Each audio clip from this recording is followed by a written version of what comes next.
ಈ ಸಮ್ಮರ್ ಸೀಸನ್ನಲ್ಲಿ ಮೋಸಂಬಿ ಜ್ಯೂಸ್ ತುಂಬಾ ಚೆನ್ನಾಗಿರುತ್ತೆ. ಒಂದು ಸಾರಿ ಮಾಡಿ ನೋಡಿ.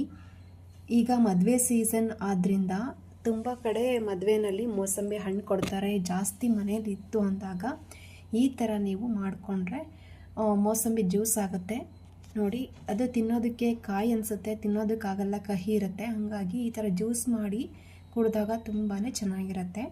ಈ ಥರ ಮೋಸಂಬಿ ಮನೇಲಿ ಜಾಸ್ತಿ ಇತ್ತು ಅಂದಾಗ ನೀವು ಕೂಡ ಮೋಸಂಬಿ ಜ್ಯೂಸನ್ನ ಮಾಡಿ ನೋಡಿ ಹೇಗಿತ್ತು ಅಂತ ಕಮೆಂಟ್ ಮಾಡಿ ಹೇಳಿ. ಈಗ ಮೋಸಂಬಿ ಜ್ಯೂಸ್ ಮಾಡೋದು ಹೇಗೆ ಅಂತ ನೋಡೋಣ ಬನ್ನಿ. ಇಲ್ಲಿ ಸ್ವಲ್ಪ ನೀರು ಹಾಕಿದ್ದೀನಿ, ಸಕ್ಕರೆ ಹಾಕೋತಾ ಇದ್ದೀನಿ. ಸಕ್ಕರೆ ಜಾಗಕ್ಕೆ ನೀವು ಕಲ್ಲು ಸಕ್ಕರೆ ಹಾಕಿದ್ರೆ ಇನ್ನೂ ತುಂಬ ಚೆನ್ನಾಗಿರುತ್ತೆ.